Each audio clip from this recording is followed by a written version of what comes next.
Terry and I had known each other for some years, many years, in fact, too long. I don't want to say how long we've known each other. And then he came to see me and said, I've got a film that I think you might like, a book, which was called Tideland. And he had read this book that had been sent to him by Mitch Cullin. And in fact, next door, in the room next door, this all occurred. And he said, I've got this book, are you interested in that? And I read the book over the weekend, and I thought, well, that is a film that is very Terry Gilliam.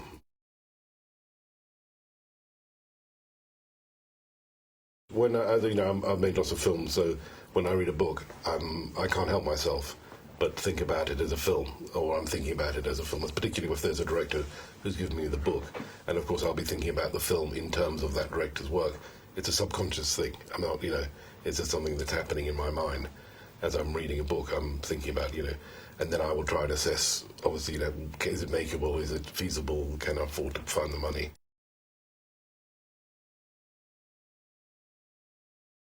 I was closely involved with the film throughout until now. It'll never end for my involvement with it. And I was on the set throughout the shooting and went and looked for the locations with Terry, and we worked on the casting together, and it was, it was a proper collaboration. Although, director is a director and producer is a producer, but it was made in harmony.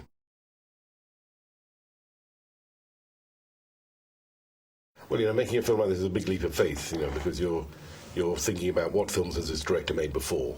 Like, I've seen all Terry's films, and you think about the material, and then you think, this together is going to be something that it could be interesting, and, that you can see, you have to imagine as a producer what the director can do, and with the text of the book, and what the book says as well, that they can work together.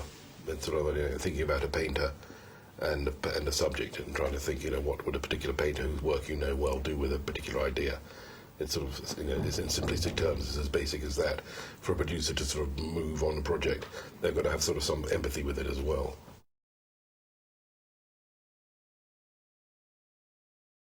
It's not particularly hard to find. It's a Terry Gilliam film. It's very hard to find any film in the independent world, because they're two very distinct film businesses. There's the independent film business, and then there's a sort of studio business, which are the sort of industrialized size of film. And so, there's a person who's a sort of the artisan film, and then there's a very big film. So Terry Gilliam is a director who works in both areas, and it was very good for me to get him in on a small independent film like this.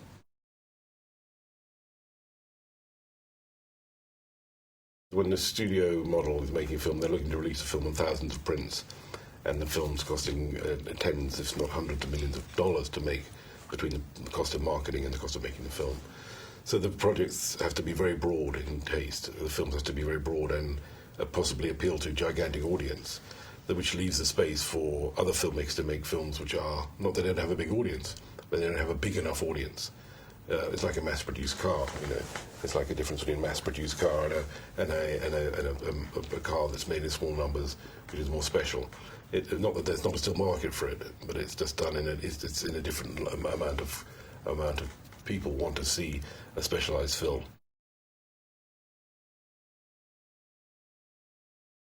The film industry is changing enormously quickly, because I think that the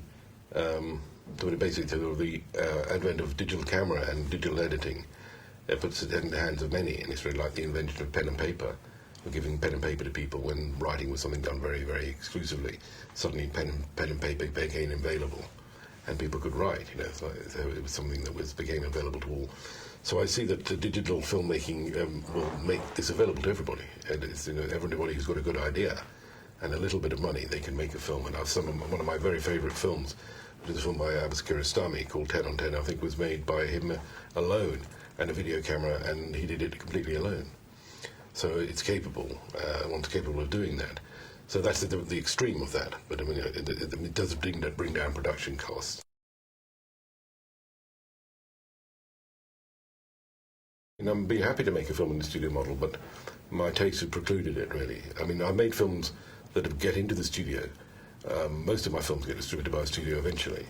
But a film like The Last Emperor, for example, my most successful film, that was made independently and then picked up by Columbia Pictures and released in America and the UK by Columbia Pictures as like a major film, but it was made, nobody was going to make a film in the People's Republic of China. When nobody had done it before, it was too risky to make as a studio model. And also people were very frightened of Bertolucci as well as a director, because he's a sort of well-known left-wing point of views at the time, and they were concerned about that as well.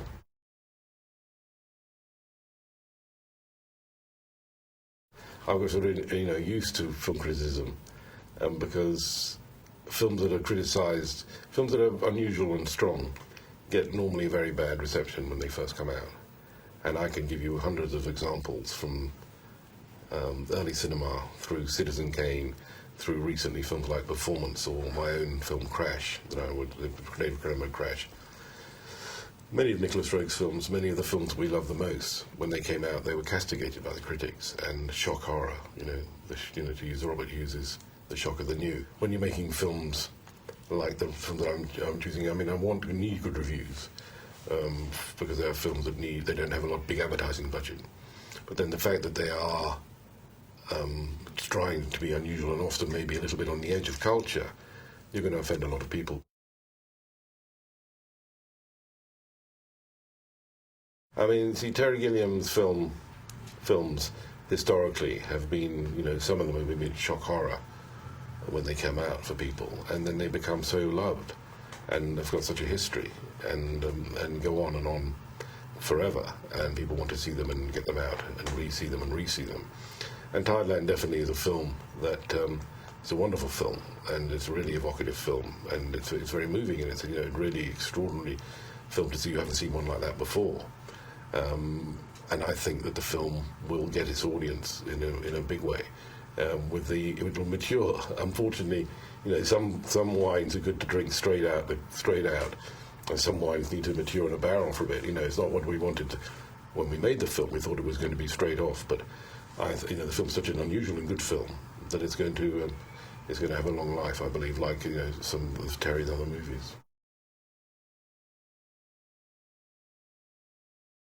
From the second film onwards, I went after the directors I want to work with. Polish director Skolimowski, I've seen a film he liked, I went and made this film with him, The Shout, which won a prize at Cannes. I loved Nick Roeg films, I pestered him, I made a film with Nick Roeg. I loved Oshima films, I made a film with Oshima. I love Bertolucci films, I made it with Bertolucci. I love Cronenberg films, I made a film with Cronenberg. So I was a fan of those directors. And I love Terry Gilliam films, so I made a film with Terry Gilliam. So it's like I would try and follow and go get closer to directors whose work I admire, apart from new directors. There are some new directors like Jonathan Glazer on Sexy Beast and Young Adam, Dave McKenzie, and then I've got another new director I'm working with now. Then you look at their work from their other work that they've done before a feature film, and you get sort of, you try to think, really, this can really be something, this script and this director, that can be something.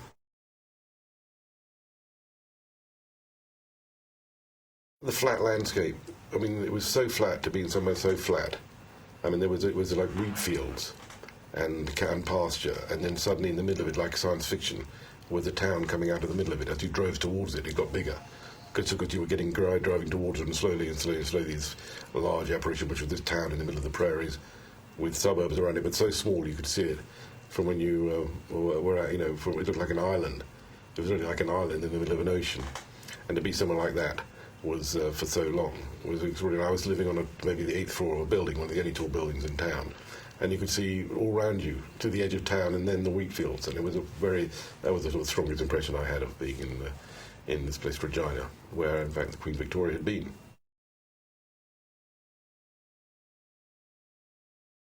And I've got lots of photographs, and I've got a basement in this building which is just full of stuff, which I really need. In fact, I was talking about it today. I need an archivist to come and do it. And I've been asked to write books a number of times because I grew up in the film business. I've seen the film business from really the 50s, when I first got my earliest memories when I was a kid, till today. I've been involved with cinema. So there's a lot in there in my head, and I haven't really taken a diary, but I've got a good memory, and I can, I've got lots of anecdotes that I'm waiting to tell.